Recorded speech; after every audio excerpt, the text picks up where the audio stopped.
그러니까 이 영생을 얻으려고 소망하는 사람들은 예수님을 믿고 이 근본적인 계명을 지켜야 되는 것입니다. 근데 이 사람, 이 관원은 20절에 보니까 이렇게 돼 있죠. 그 청년이 이르되 이 모든 것을 내가 지켰습니다. 이 사람 정말 대단한 사람이에요. 이렇게 말하는데도 저 지켰습니다라고 얘기할 수 있어요. 기가 막히죠. 내가 지켰습니다. 이건 무슨 말이에요?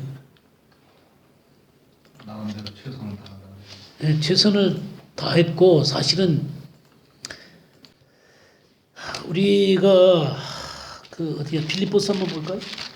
3장 6절을 한번 보시죠. 열심으로는 교회를 박해하고 율법의 의로는 흠이 없는 자라. 예. 이 바울 사도도 율법의 의로는 뭐라고 그랬어요? 흠이 없는 자다. 이 흠이 없다라고 하는 것은 우리가 제물을 드릴 때 흠 없는 거 아시죠? 또 우리가 지난 주일날 설교할 때 압살롬 발바닥에서부터 정수리까지 흠이 없다 그랬잖아요. 흠이 없다. 참 굉장히 멋진 사람이었던 것 같아요. 그죠? 그 흠 없다라고 하는 건 완전하게 구비되어져 있다는 거거든요. 그러니까 바울 사도도 율법의 의로는 흠이 없다고 그랬어요. 그건 정말 흠이 없나요? 예, 외적으로 그건 다 지켰어요. 이 부자관원도 지켰어요. 이 유대인들 가운데는요, 이런 사람들이 있어요. 그만큼 아마 인간의 힘으로 구원받을 수 있다라고 한다면 유대인들이 할 거예요. 그런 사람들 가운데 있을 것 같아요. 그러나 사실 의는 없나니 아무도 없다고 그랬거든요. 그럼 이 율법의 의로는 흠이 없다라는 얘기는 무슨 말이에요? 표면적으로 지켰다 그 말이에요. 표면적으로 지켰다. 근데 하나님이 바라보는 것은 외적인 것과 내적인 것이 일치해야 되는 거예요. 내면에서조차도 의로워야 되는 거예요. 어떤 지키려는 노력 가운데 이 의라는 것으로 포장된 게 아니라 이 내면에서까지도 그 표면적인 것과 똑같아야 됩니다. 그 내면에도 의로워져야 되는 것이죠. 그러니까 바울 사도가 성령의 빛이 들어오니까 어떻게 했어요? 성령의 빛이 들어오니까 내 마음에 원하는 것을 하자고 도리어 악을 행하는 내 속에 악이 발동하고 있는 내 속에 있는 그 한 법을 깨달았더라. 내 속에 있는 악의 법을 깨달은 거예요.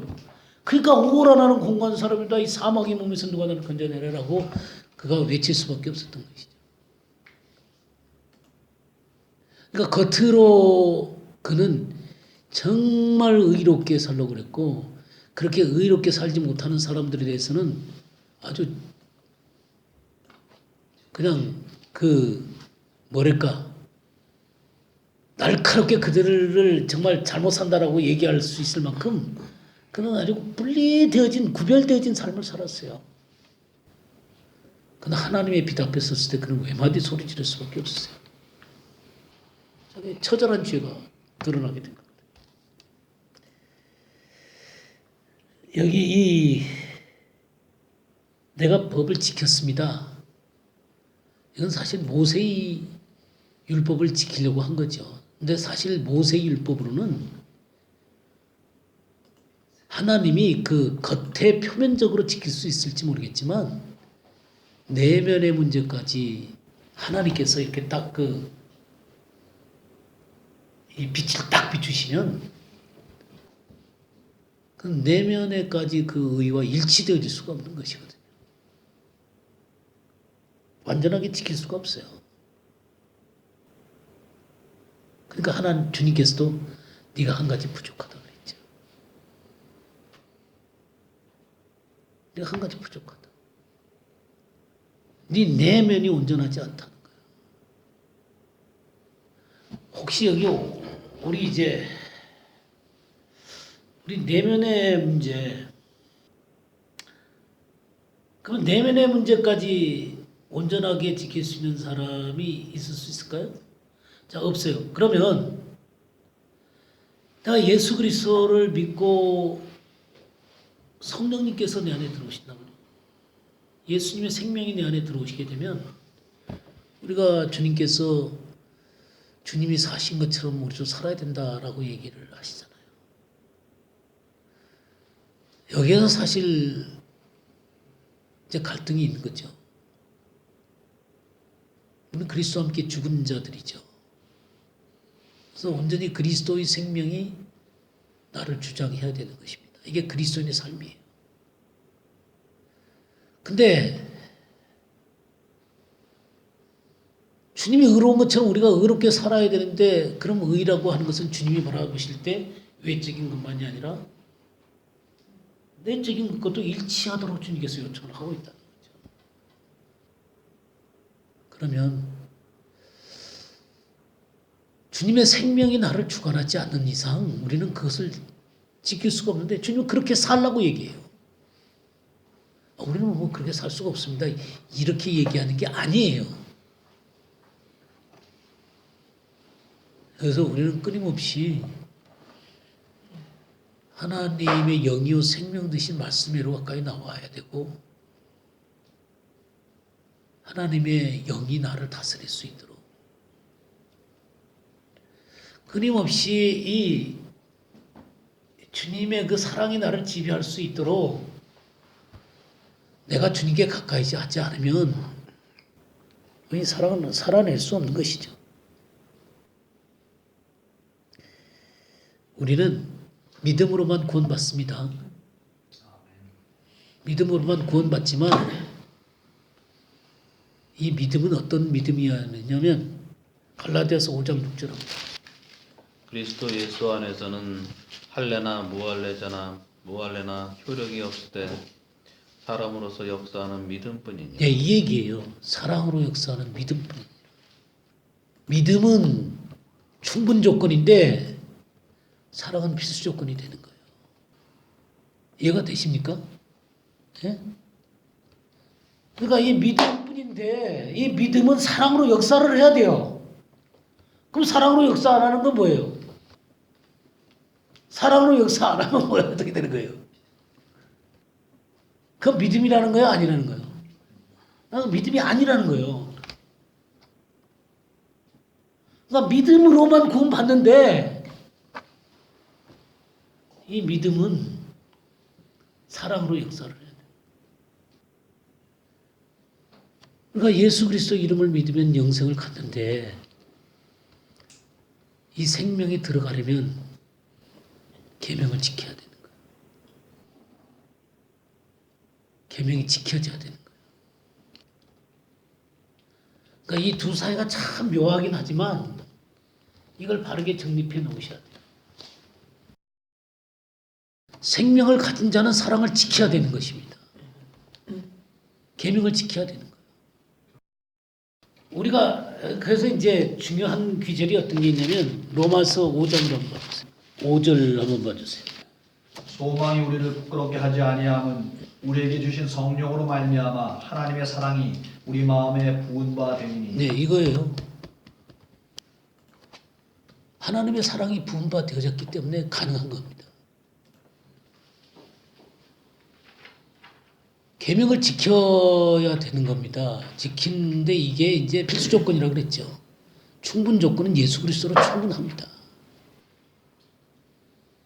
그래서 예수 그리스도를 믿고 딱 들어가니까 하나님의 사랑이 부어지게 되고 사랑으로 계명을 지키게 되더라 그 말이에요.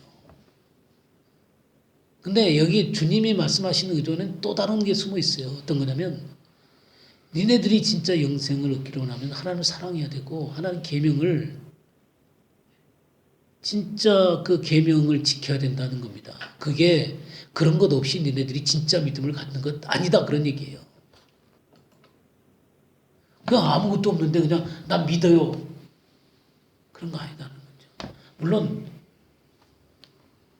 이게 하나님이 전혀 뭐 이런 그 종교적인 배경이 아무것도 없는 사람에게 나타나셔갖고 회심을 시키는 경우가 있어요.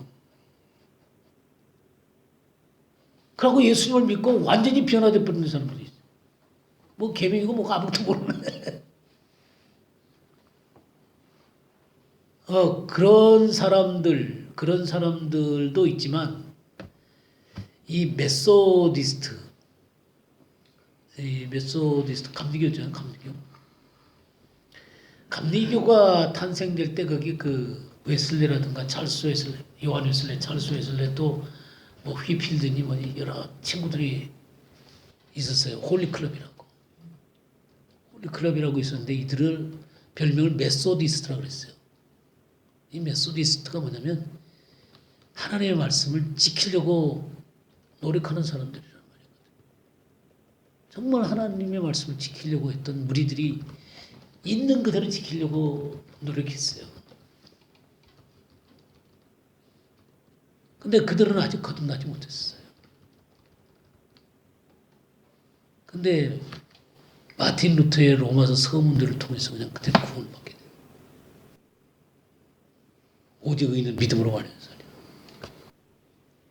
그래서 정말 내 행동이 아니라 하나님의 은혜로 예수 그리스도의 십자가 사건을 믿음으로 구원한다는 놀라운 사실을 깨닫게 된 겁니다. 그러니까 그러고 나니까 하나님의 말씀을 지키려고 했던 그 모든 것들이 전부 다 살아나는 거예요. 능력으로 나타나기 시작합니다.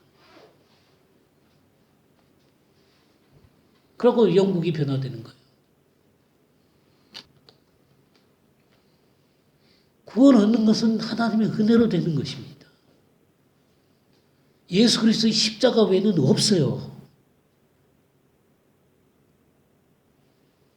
예수 그리스도를 믿음으로밖에 구원받는 길이 없습니다. 근데 예수 그리스도를 믿었는데 사랑으로 행하지 않는다. 이건 가짜 믿음이라는 거예요. 가짜 믿음이라는 거예요. 왜냐하면 예수 그리스도를 믿어서 의인으로 칭함을 받을 때 하나님의 성령으로 말미암아 하나님의 사랑이 부어지는 거예요. 그리고 그렇게 사는 거예요. 분별은 열매로 하게 되는데 구원은 열매가 아니에요. 은혜예요. 믿음이라고. 맞죠? 무슨 말인지 이해하시겠죠? 그러니까 십계명을 내가 행한다는 것은 하나님을 사랑한다는 것을 입증하는 것입니다. 내가 십계명을 행하지 않는다는 것은 하나님을 사랑하지 않고 있다는 것이에요. 우리가 이제 십계명 율법을 전체적으로 이렇게 얘기를 하게 되면 이 율법에는 의식법이 있어요. 의식법. 그리고 제사법도 있고 또 저기 그 민법, 그러니까 이스라엘 백성들이 절기나 또 안식일이라든가 그런 어떤 의식을 지키는 그런 어떤 절기들, 그런 민법 같은 것들이 있어요. 그리고 또 뭐가 있냐면 의예법이 있어요. 근데 그게 이제 십계명과 같은 것들이죠.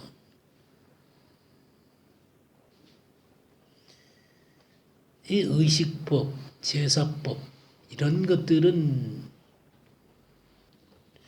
사실 의도 그래요. 주님이 율법을 폐하러 온 거 아니죠. 완성하러 오셨어요. 참 이것도 어려운 얘기입니다. 폐했다, 완성했다. 근데 어떤 성경에 또 폐했다 그랬어요. 폐했다 그랬어요.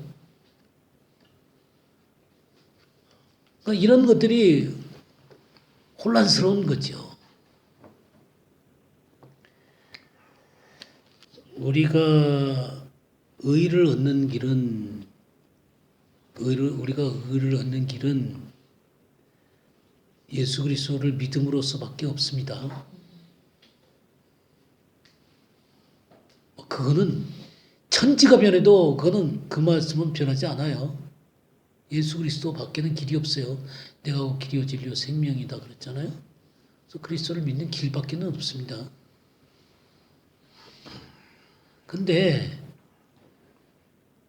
이 의로워진 사람이 의를 안 나타내면 그 의는 가짜입니다. 의로워진 건 가짜예요.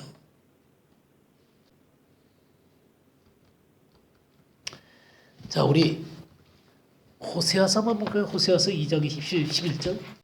내가 그 모든 희락과 절기와 월삭과 안식일과 모든 명절을 폐하겠고 예. 왜 이런 말 썼죠? 하도 죄를 범하니까 다 패해버리겠다 그랬죠? 예?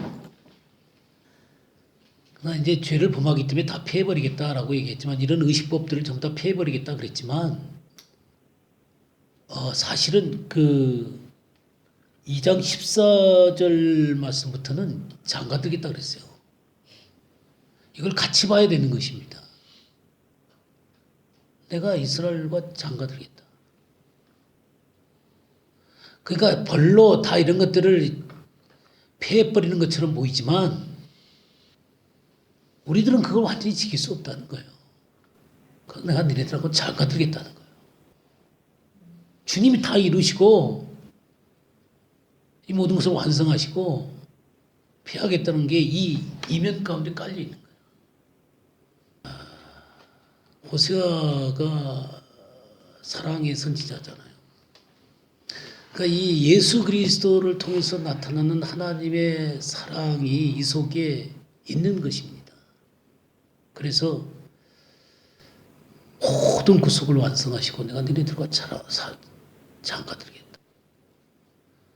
마치 벌로 여기에 희락과 절기와 월삭과 안식일과 모든 명절을 피하겠다라고 얘기를 하는 것처럼 보이지만 이것은 진정으로 하나님의 사랑이 속에 깃들여져 있다는 것입니다.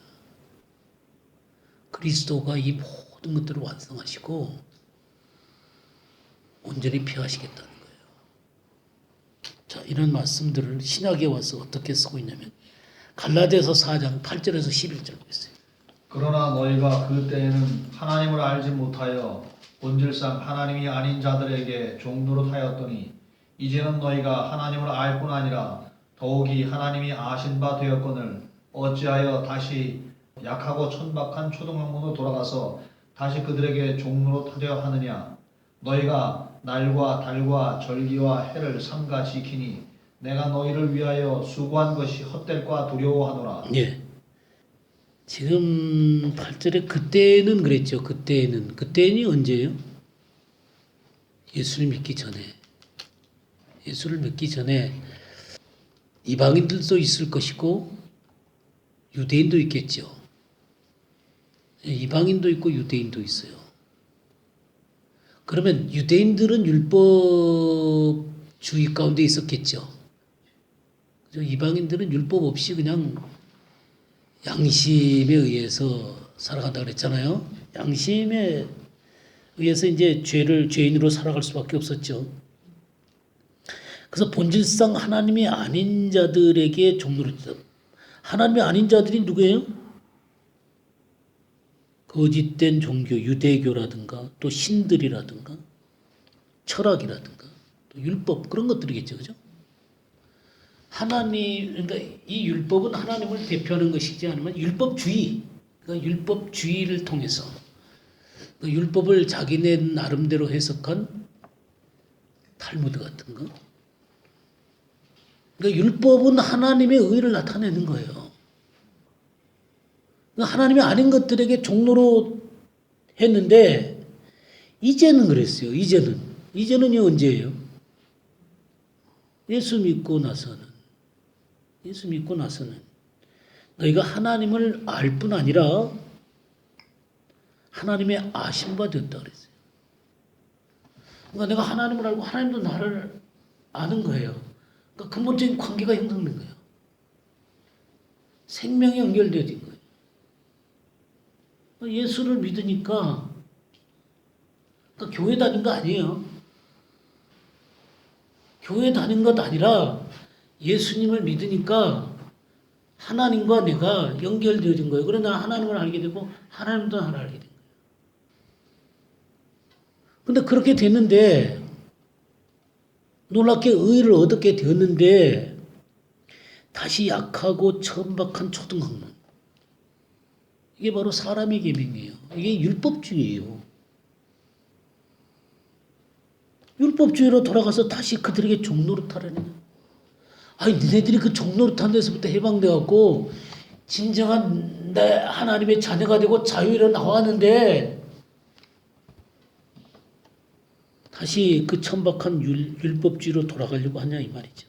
그러면서 그 내용이 뭐냐면 날과 달과 절기와 해를 삼가 지키니 내가 너희를 위하여 수고한 것이 헛될까 두려워하노라. 날은 뭐예요? 안식일과 달과 한 달 초하룻 날 월삭 절기 해 그 1년 동안 모든 이 절기들이나 해나 이런 그런 것들을 삼가 지키니 이게 굉장히 좀 어려운 얘기인데요. 그러면 아무것도 안 지켜도 되는 거예요? 그러니까 얘기는 뭐냐면 이런 것을 지킴으로 구원받는다는 거죠. 율법주의를 얘기하는 거예요. 그러면 이런 게 이제 사실 교회사 가운데서 이게 큰 문제거든요. 그럼 안식일 문제, 절기 문제. 우리 지금 크리스마스 지키잖아요. 크리스마스가 성경이 있어요? 추수감사를 지키잖아요. 그러면 성경은 6월절 지켜야 되고, 목요일 지켜야 되고, 조실절 지켜야 되고, 오순절 지켜야 되고. 차라리 왜 성경적이죠? 네. 이게 성경적이죠.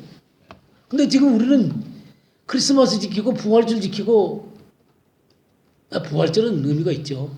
부활절은 근데 이제 그 부활 절기도 사실 문제예요. 이스터데이잖아요. 이스터.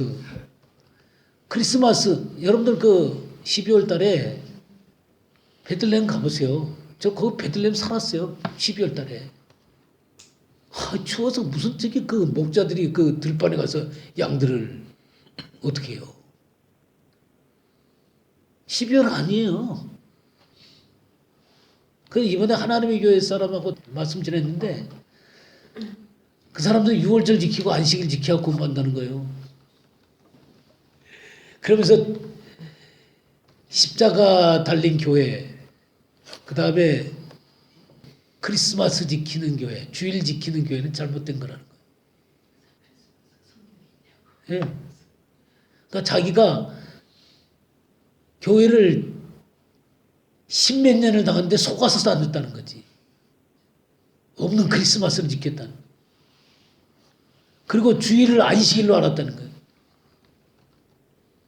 뭐라고 얘기해 줄래요? 그런데 혼돈돼 있거든요. 그걸 잘 가르쳐 줘야 되거든요. 그럼 지금 여기 삼가 지키니 내가 너희를 위하여 수고한 것이 어떨까 두려워하노라. 그럼 지키지 말라는 거잖아요. 그럼 뭐 안 지켜야 되는 거야?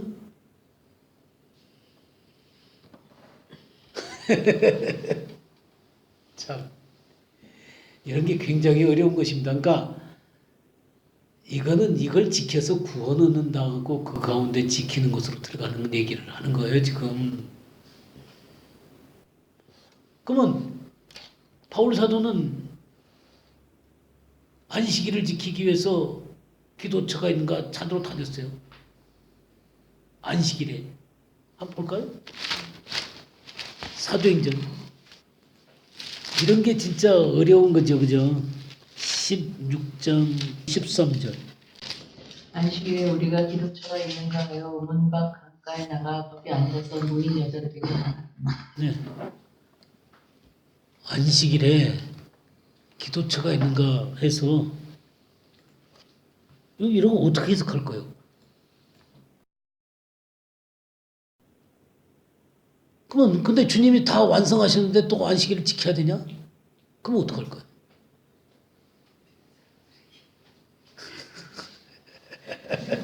그러니까 이런 것들을 걸고 이단들이 파고든다 그 말이에요.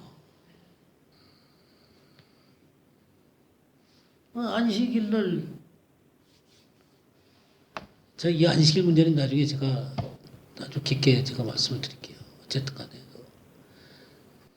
그러니까 이 날과 달과 절기를 이런 것들을 삼가 지키느냐, 그래도 천한 초등학문으로 돌아가겠느냐, 이 얘기를 잘 알아들어야 된다 이 말이에요. 그건 구원의 조건이 아니에요.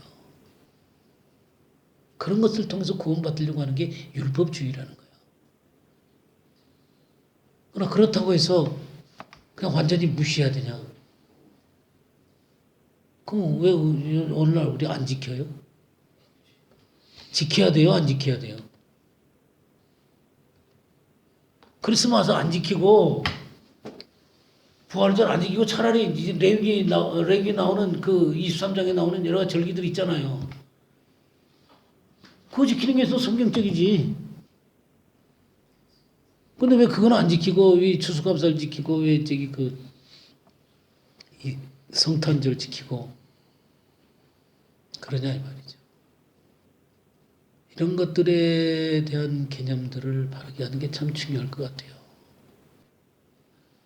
여기에서 성경에 이제 고린도전서 10장 31절 32절 보겠습니다. 그런즉 너희가 먹든지 마시든지 무엇을 하든지 다 하나님의 영광을 위하여 하라. 유대인에게나 헬라인에게나 하나님의 교회에나 거치는 자가 되지 말고. 예. 여기 우리가 먹든지 마시든지 무엇을 하든지 하나님의 영광을 위해서 해야 되거든요. 근데 여기에 세 그룹이 나와요. 유대인, 헬라인, 이방인, 하나님의 교회. 여기 세 그룹이 전부 다 엄청나게 다른 그룹이에요.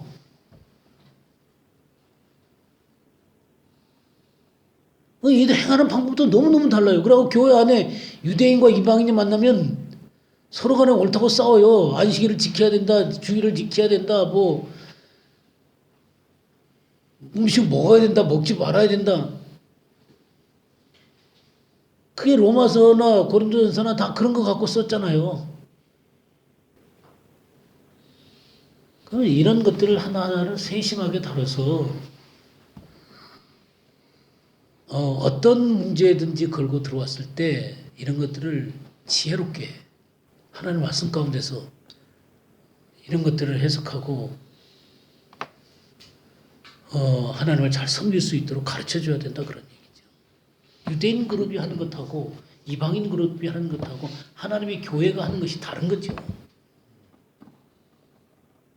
그러니까 하나님의 교회는 지킨다고 말할 수도 있고 안 지킨다고 말할 수도 있어요. 그래서 우리는 첫째 우리는 이방인들이에요. 이방인들이 예수 믿고 구원받은 사람이에요. 유대인으로서 예수님 믿고 구원받은 사람은 아니에요. 그러면 우리는 유대인으로서 예수님을 믿는 사람들과 이방인으로서 예수님을 믿는 사람들은 교회 안에 있을 때 다르게 나와요. 그러나 여기에서 바울 사도가 가르치는 건 뭐예요? 서로 받으라는 거예요. 서로를 받으라는 거예요. 거긴 진짜 지혜가 필요하고 존중이 필요해요. 그러니까 지키는 것도 아니고 안 지키는 것도 아니에요. 지키는 사람들한테는 기쁘게 같이 지켜줘야 되고 안 지키는 사람들은 또 기쁘게 용납해줘야 돼요. 한 세 사람이 된다는 것은 그리스도 안에서 대전제지만 이것이 완전히 한 세 사람으로 완성되어지기까지는 여기에는 굉장히 많은 것들을 갈등을 내포하고 있어요. 여기에 하나님의 사랑이 함께하지 않으면 이 문제는 해결할 수가 없어요. 하나님의 사랑이 함께해야 되는 거예요. 내가 옳다라는 거 주장하기 시작하면 끝없이 싸움이 날 수밖에 없어요. 유일한 길은 예수 그리스도예요. 하나님의 본질적인 길이고. 그래서 이 예수 그리스도와 그의 십자가 외에는 바울 사도가 아무것도 알지 않기로 결심했다고 그랬잖아요. 그래서 골로새서 한번 보겠습니다. 골로새서 2장 16절 17절. 그러므로 먹고 마시는 것과 절기나 초하루나 안식일을 이유로 누구든지 너희를 비판하지 못하게 하라. 이것들은 장래일의 그림자이나 몸은 그리스도의 것이니라. 예. 먹고 마시는 것, 절기, 초하루나 안식일. 이게 그림자라는 거예요. 이걸로 비판하지 못하게 하라 그랬어요. 실체가 누구라는 거예요? 그리스도라는 거예요. 그러니까 이런 거 갖고 싸우면 그림자 갖고 싸우는 거다 그런 얘기예요. 그럼 유대인들한테 안식일을 지키는 문제는 어떤 걸까요? 안식일 지키는 건 당연하죠. 절기 지키는 거죠. 당연한 거예요. 예수님 믿었으면 당연히 지키죠. 그럼 이방인이면요? 당연히 안 지키는 거예요? 예, 그들을 존중해 줘야죠. 그리고 같이 기쁘게 동참도 있으면 동참해 줘야죠. 그러나 지켜야만 한다. 이거는 아니에요. 안식일 문제는 제가 조금 더 깊게 제가 더 얘기하겠습니다. 그런 절기 사실은 절기의 실체가 그리스도예요. 6월절의 주인공이 누구세요? 예수 그리스도죠. 무교절, 무덤 속에 있었던 게 예수 그리스도가 무덤 속에 있었지 뭐. 누가 초실절 주제가 누구예요? 부활절이죠. 오순절 성령님이 하신 거잖아. 나팔절은 뭐예요? 예수님이 오시는 거죠. 휴거하는 거죠. 대속죄일은 뭐예요? 이스라엘의 죄가 완전히 용서되는 해요. 예. 그 다음에 장막절. 주님이 이 가운데 임하는 거예요. 예수 그리스도죠. 예수 그리스도 안에서 그 모든 것들이 완성된 거죠. 그리고 이런 것들을 인해서 지켜야 된다, 안 지켜야 된다가 아니에요. 제가 오늘은 이런 문제들을 이런 얽히고 설키는 문제들 이런 것들을 세심하게 알아야 될 필요성을 참 더 깊이 느꼈어요. 이런 문제 우리들이 세심하게 잘 알고 있어야 되겠구나. 어설프게 넘어갔다가는 딱 걸려 넘어지기 쉽겠다 생각이 들었어요. 오늘은 여기까지 하죠. 다음 주에 더 쉽게는 더 계속 하죠.